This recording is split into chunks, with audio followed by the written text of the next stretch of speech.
Allies exam पाठशाला में आपका स्वागत है। मैं हूं आपका अली भाई और आलीज एग्जाम पाठशाला में आपका स्वागत है। आज हमारे सामने जो सामग्री है वो प्रतियोगी परीक्षाओं की तैयारी करने वालों के लिए सच में एक खजाना है। ये भारत के प्रमुख लोक नृत्यों की एक लिस्ट है, लेकिन इसकी असली खासियत लिस्ट में नहीं बल्कि उसे याद करने के तरीके में है। बिल्कुल।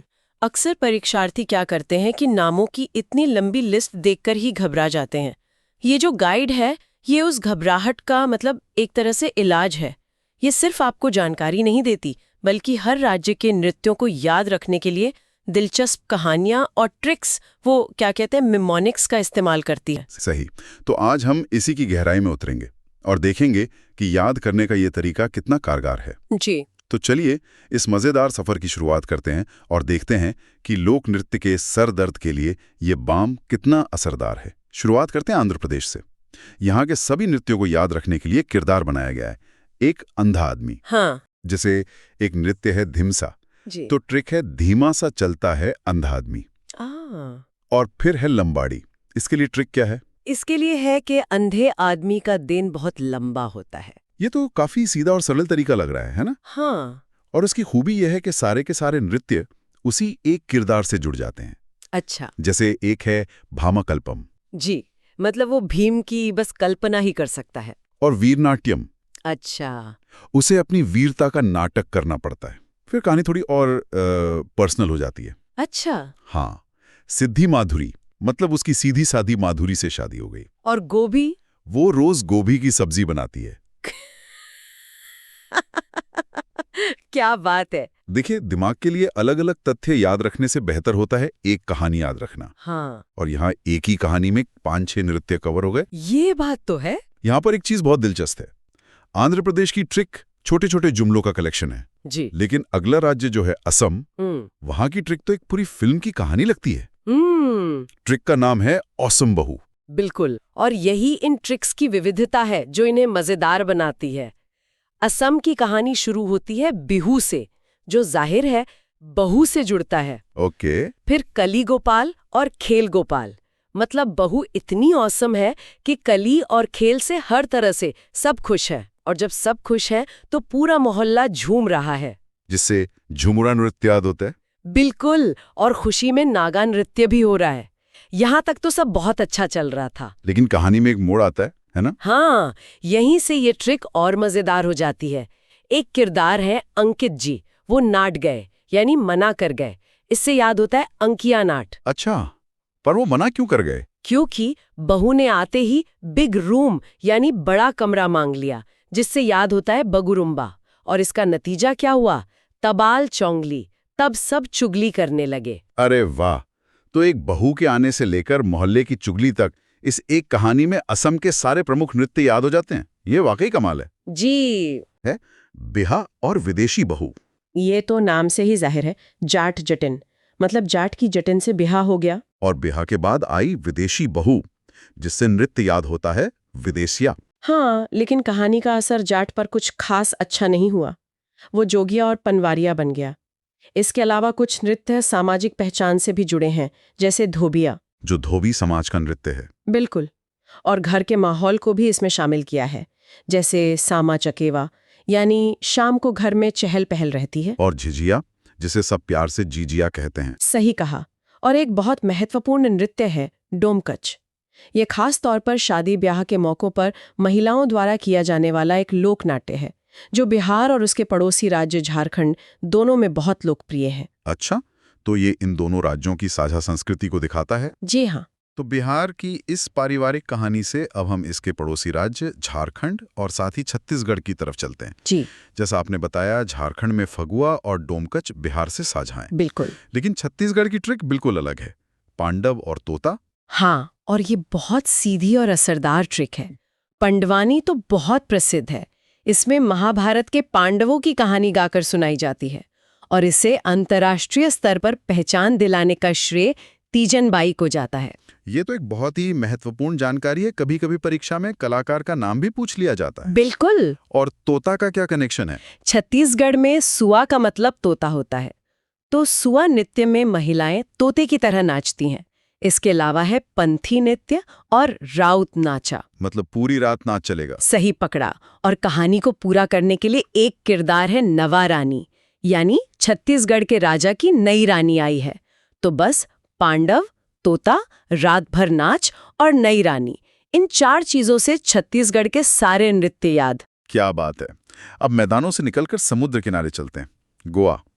यहाँ की ट्रिक तो आज के जमाने पर एक व्यंग्य जैसी लगती है। जागीर, धन और मंडी। बिल्कुल, और शायद इसीलिए ये आसानी से याद भी हो जाती है। हमारा दिमाग ऐसी मजेदार या व्यंग्यात्मक चीजों को ज्यादा आसानी से पकड़ता है ना। ट्रिक कहती है, जागो, गोवा जाना है तो जागीर होनी चाहिए। धनगर, धन यानी पैसा होना चाहिए, और लोग वहां देखने जाते हैं, जिससे याद होता है देखनी।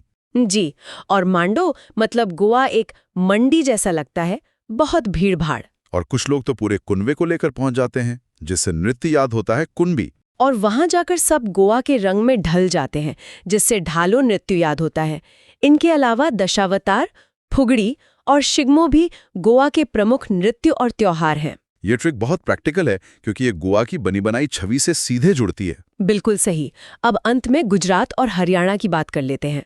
गुजरात के गरबा और डांडिया तो शायद बिना ट्रिक के भी सबको पता होते हैं। सही है, लेकिन टिप्पणी, भवई और राठवानी घेर जैसे नाम अक्सर भूल जाते हैं। यहाँ यह भी बताया गया है कि भवई राजस्थान में भी होता है, जो एक जरूरी जानकारी है। और हरियाणा के बारे में? हरियाणा के लिए ट्रिक है वहाँ के लोगों का अंदाज, जैसे धमाल। धमाल मचाते हैं हरियाणा वाले। बिल्कुल। लूर मतलब हरियाणा के लोगों में नूर है।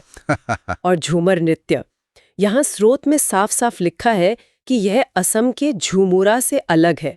यही छोटी छोटी बातें ही परीक्षा में स्कोर का फर्क पैदा करती हैं। सही। इनके अलावा खेड़िया और गुग्गा भी हरियाणा के प्रमुख लोक नृत्य हैं। ठीक है, ये कहानियां सुनने में तो बहुत अच्छी हैं और तर्क भी समझ में आता है, लेकिन सबसे बड़ा सवाल, क्या ये असल में परीक्षा के दबाव में काम करती हैं? अच्छी बात यह है कि इस सामग्री में इसे परखने के लिए कई तरह के अभ्यास सेट दिए गए हैं। हाँ, और ये बहुत जरूरी है। सिर्फ ट्रिक पढ़ लेना काफी नहीं है, उसे इस्तेमाल करना सीखना पड़ता है। पहला सेट है डायरेक्ट मैच। इसका मकसद है कि क्या आपको ट्रिक का मुख्य शब्द और राज्य का नाम याद है?